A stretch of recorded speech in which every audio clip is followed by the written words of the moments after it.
You're watching another great interview on Audio Inc. Radio.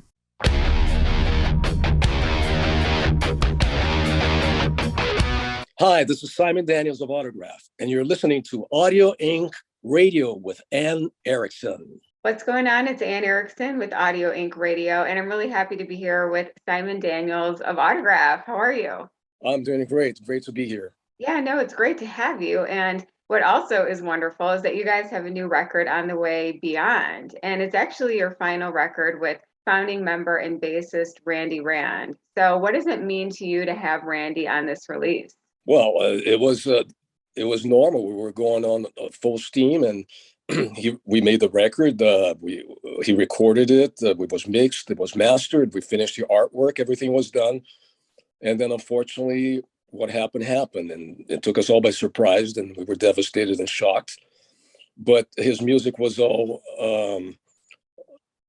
recorded already, and he really loved this album, and he was so much looking forward to the release of it. We decided to make it a tribute to him and to his legacy. So all the way from the artwork to the video, the first video that was released, it's a tribute to him, and it's the least that we can do for him and continue, because he comes alive in the record, and the bass tone is incredible, and he played great. He was a fantastic bassist. What do you most miss about Randy? My friendship with him, because he was actually my best friend for the last 9 years.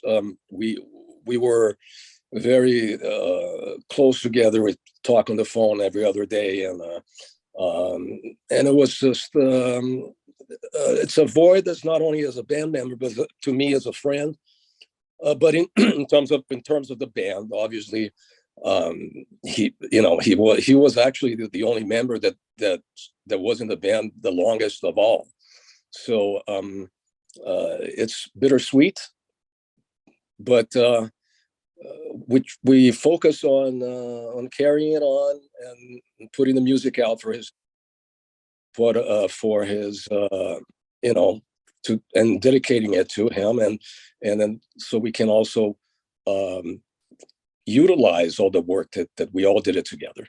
It is bittersweet because it's so great that you have this last piece of his work and that you guys are giving it proper attention and getting it out there, but it's so sad that he can't, be here to enjoy it. Yeah, sure. And he was really looking forward to it.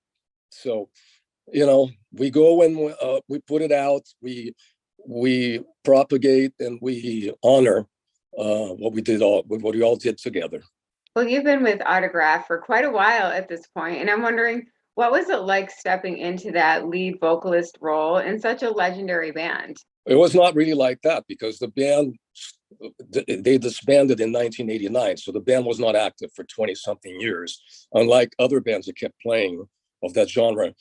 So it was really an idea that two of them had when they ran into each other at the NAMM show, and I got a phone call from Kenny Richards, the original drummer, in 2013, saying that they want to create a new version of the band, and that they wanted to modernize it a little bit, but they did approach the original singer before me, and he didn't want to do it, so it just kind of fell in my lap, and we talked, and I said, look, I'm going to be who I am. I love the music. I'm a fan of the band.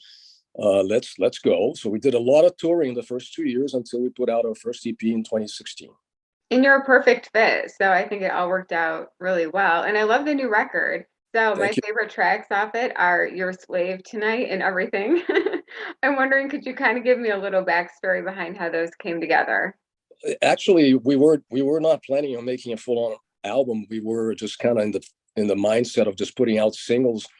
The market of physical records has been reduced a lot, and we actually did put a single about 2 years ago when the pandemic was going on, and we did it a charity for them with a song called "Souls on Fire," and that went really well. But it was just a single. But then all of a sudden, Frontiers Records offered us to make a full album, and we said sure, and we got excited about it, and this is what we do. So we took a lot of ideas and we kind of like had like 20 songs within 2 to 3 weeks. There were parts and other things that came from ground zero, and we completed it, and the outcome was great. Well, I knew it was going to be good, but it actually really was incredible. What do you hope fans take away from the new record?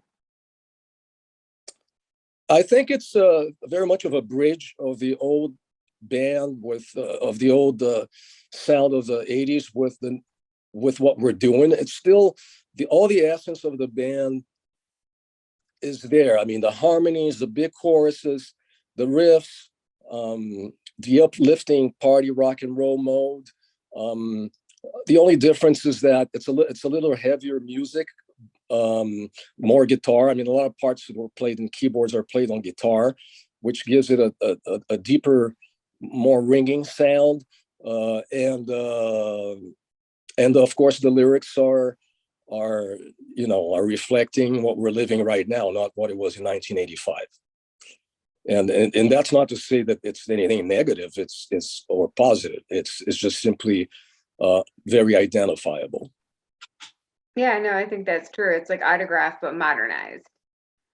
And the song "Your Slave Tonight," this is one of the songs that is not so open for interpretation as the other ones are. This one is pretty much more specific, but most of the time, we like having lyrics that people can utilize in their own lives, and it's not just like one. It's like the difference between reading a book and going to a movie. We prefer people to read a book and create their own characters and their own ideas and visions in their minds instead of being so specific. So that's important to us. So what do you feel like Autograph has contributed to rock history as a whole? I think that the song "Turn Up the Radio" is an anthem that came out at the right time. I think that there were 3 albums in the beginning. I think that the fact that they wanted to rebuild the band in 2013 was a very cool thing, especially since, like I said, the band was not active for so many years. And we are actually expanding. We are bringing the people from the past. We are bridging it into the present and taking it into the future and gathering more people.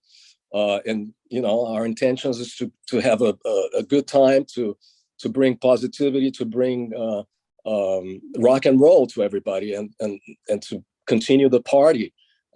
It's always about having a good time. Yeah, no, that's what I like about your music too, because it always brings just kind of like a fun atmosphere as well. Yeah. What are your thoughts on the state of rock music today? Do you think it's in a good place?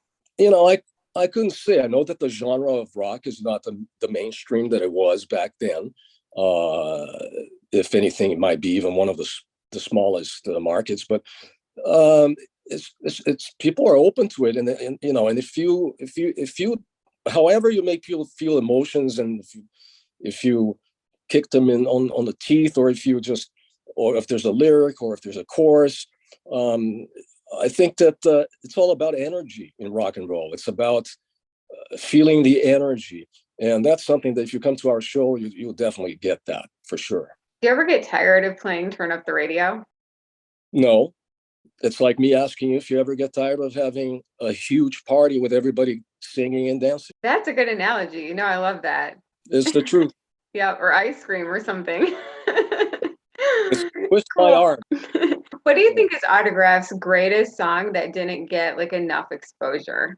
Well, I'm coming from my perspective of the records that I was part of. So, if you're asking me about the '80s, I think that there was a song called. I think there was a fun song called "My Girlfriend's Boyfriend Isn't Me," which was kind of funny. That's got a great groove, and something could have happened, but music business is completely unpredictable. The timing is all over the place, and things fall into place however they fall. From my perspective, we put out an EP in 2016 called Louder, and we had a song called You Are Us, We Are You that got pretty good radio airplay. And it was a tribute to the fans that were being so receptive and so warm with us.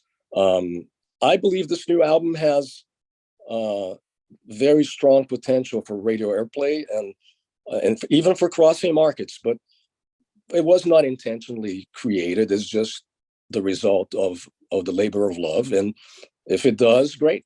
Well, now that you guys are, back on the road and playing shows following the pandemic and all the lockdown stuff, do you feel like there is more energy in the crowd or there's a greater appreciation for live music? You would think so. I think yes. I just